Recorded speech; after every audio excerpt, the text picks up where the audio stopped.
अस्सलामुअलैकुम viewers, welcome back to my channel. और आज मैंने विज़िट किया था एमआर नेचर का, जो कि यहाँ पे आपको मिल्क और योगर्ट मिलेगी।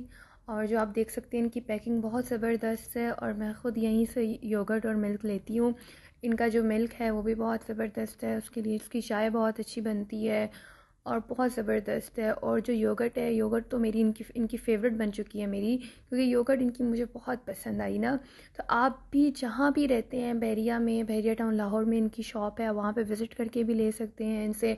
और आप घर बैठे भी बहरिया में मंगवा सकते हैं। इनकी प्राइजेज़ भी रीज़नेबल हैं, और बहरिया टाउन लाहौर में है इनकी शॉप।